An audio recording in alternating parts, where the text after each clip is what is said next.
What's going on, everyone? You got your CDL dad here, and in today's video I will be going over how I train to do your Class A CDL in-cab inspection, which is also relevant if you are just getting your Class B. My main goal with all of this information I'm putting out there is to help and educate. I'm a big fan of seeing people succeed and conquer stuff that really challenges them, and this whole test and Class A CDL, I mean, everything about it is challenging. There's a lot of words, there's a lot of stuff to say, there's a lot of stuff to go over, and there's a lot of stuff to remember. So, another little bit of info about my videos. I'm generally not as robotic as I may seem in these videos, so that's, I guess, just useless information. So I do apologize for the robotic feel I'm giving off. I'm generally not like that. But for educational purposes, I am trying to be serious. So let's hop into about 10 to 15 minutes or so of me talking about some of the most exciting stuff you can talk about with your clothes on, which is the Class A CDL in-cab inspection. One of the things I like to tell the people I'm training is to be confident. The sound and feel of your entire test is totally different when you are saying and doing your inspections with confidence. The examiners can tell that also. I mean, he or she, that's all they do for 8 to however many hours a day, Monday through Friday. They can tell when somebody comes out there and knows their stuff, and they can tell when somebody comes out there and just thinks they're gonna fake the funk all the way through it. That's what they do all day. So they can spot it when you don't have the confidence, when you don't know what you're talking about. Moving forward, yes, so when we start our in-cab inspection, which is done after you complete your air brake test, please feel free to check out my air brake videos, training videos, and explanation of my training on my YouTube channel. First thing is first, when starting our in-cab inspection, you're going to do a safe start. So what a safe start is you put your foot on the brake, your vehicle in neutral, park brake engaged, and you're going to turn the vehicle into accessory.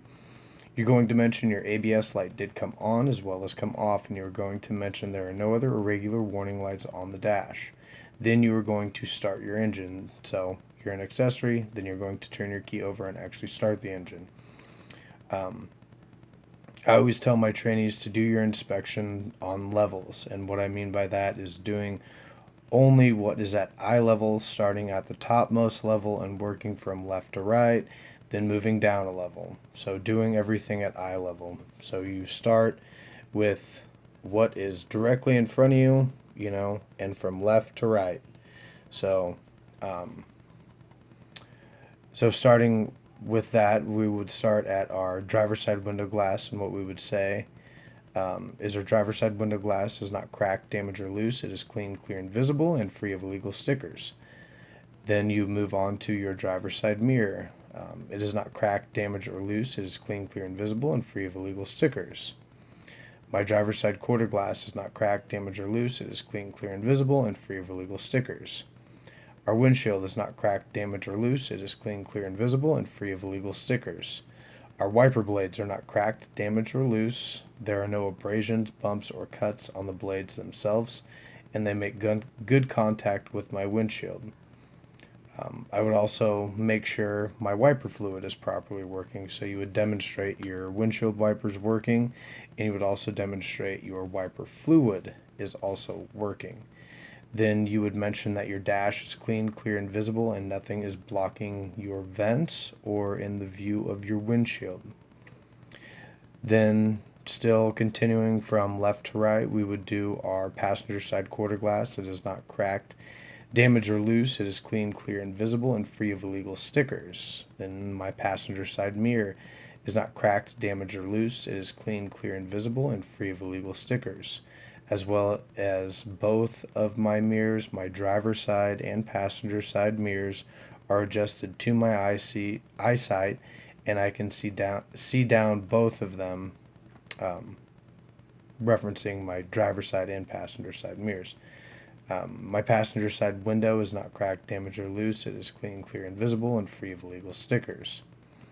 So now we come back over. So moving all the way back over to the left.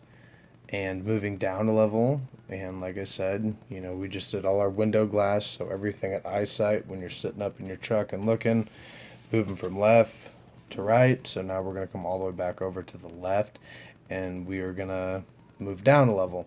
So we do our seatbelt. We mentioned our seatbelt has no abrasions, bumps, or cuts.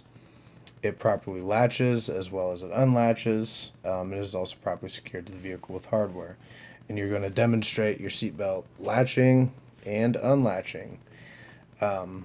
Next, moving on from our seatbelt, will be the items on our steering wheel and our cluster panel. So starting on my steering wheel, my left blinker is properly working, and you're going to show them that your left blinker is properly working. My right blinker, properly working. You're going to demonstrate. My bright indicator is properly working. My four-way flasher indicators are properly working. You're going to show them that all those are working. So right blinker, working. Left blinker, properly working. High beams, properly working.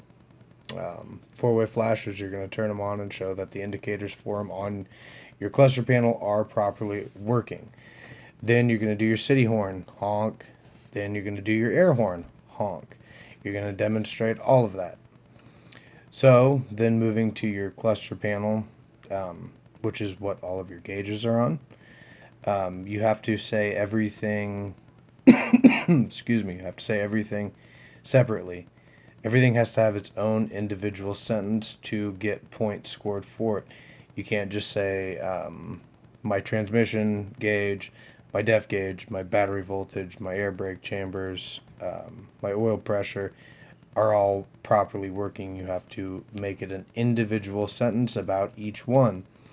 So what I do say, is starting with my transmission temperature. I say my transmission temp gauge is rising and working. My def gauge is rising and working. My water temperature gauge is rising and working.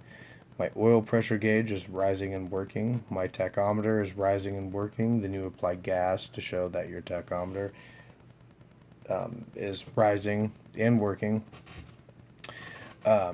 My battery voltage gauge is rising and working and is between 14 and 16 volts, which is specific to the truck that we are using. Make sure any specific numbers, you make sure they are specific to the vehicle that you are using. Then my fuel gauge is rising and working, and both of my air brake chamber gauges are rising and working as well. So, moving on from the cluster panel, moving to the right, you would go to your defrost. So you turn your heat on and all the way up and mention that your defrost is properly working and you have good heat coming out for your windshield. Then you change it to your floor heat and mention your floor heat is properly working and you have good heat coming out. Next, moving to your right, is your backup camera. Your backup camera is clean, clear, and visible, and you can see out of it. Then moving over to your right one more, for our truck you would have our fuse panel, and our fuse panel for our vehicle specifically is a circuit breaker system. That is another thing that needs to be mentioned.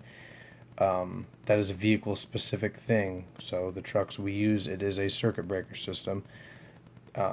If it is not a circuit breaker system, you need to mention that you would just use regular fuses. It is vehicle specific and you do need to know. So after that, coming all the way back over to the driver's side, I start with my seat. I mentioned my seat is not cracked, damaged, or loose, and it is properly secured to the vehicle with hardware. Then I move down to my floorboard. I mentioned my floorboard is clean, clear, and visible, and it is free of any items that could potentially roll under my pedals. I then move to my safety equipment. So moving back over to my left where my fire extinguisher is properly mounted, you say, I have my fire extinguisher here that has a 10 BC rating or better and is fully charged and properly mounted. And in case of emergency, I would use it at the base of the fire in a left-right sweeping motion. Next, you have your safety triangles, and in case of emergency, I would put one in front of my vehicle at 100 feet, and my other triangles behind my vehicle in 10-foot increments with the reflective side facing traffic. And then you have your flares here that I would use in case of emergency at night. So the very last part of the in-cab inspection that is done is your service brake, your trailer brakes, and your parking brake. So I always start with my service brake. I do my service brake, then my trailer brakes, and my parking brake, because everything is done from left to right, similar as to how you would read a book. So starting with my service brake, I'm going to put my foot on the brake, vehicle and drive, and push my parking brake in and get to a 5 mile per hour roll and push in my brakes and indicate that my steering wheel does not pull to the left or the right, which would indicate a brake problem, as well as my brakes properly stop my vehicle. After that is done, you're going to put the vehicle back in neutral, engage your park brake, and start your trailer brake test. So for my trailer brake test, which for the vehicle that we train in, they are electronic brakes. I would turn my gain up on them. So turning your gain up is just increasing the amount of brake pressure that's applied for your trailer brakes. You're going to put your foot on the brake. You're going to put the vehicle in drive. You are going to disengage the parking brake, get to a 5 mile per hour roll, and then you're going to push your parking brakes, or sorry, your trailer brakes, and make sure that they are working and that there's resistance. After all those actions are performed, I'm going to start my parking brake test. For my parking brake test, my vehicle will start in neutral. My parking brake is engaged. I'm going to put the vehicle in drive and apply gas and make sure that we stay in place, ensuring my parking brake properly works. After all those actions are performed, then that would include or conclude your in-cab inspection. So the surface brakes, trailer brakes, and parking brakes are to be done separately from your air brake tests. That is information directly from an examiner at the testing facility that we go to, as well as information directly from the new CDL modernized supplement. That's it, man. That's all I got for now. I will have another video coming soon of the explanation for how I train for the walk-around inspection. Keep liking, keep sharing, keep commenting, keep subscribing for more information. I appreciate everybody. If you have any questions and need any clarification on anything I've gone over in any of my videos, feel free to comment. I will do my best to excuse me, to respond as quickly as I possibly can. There are no stupid questions, just stupid people.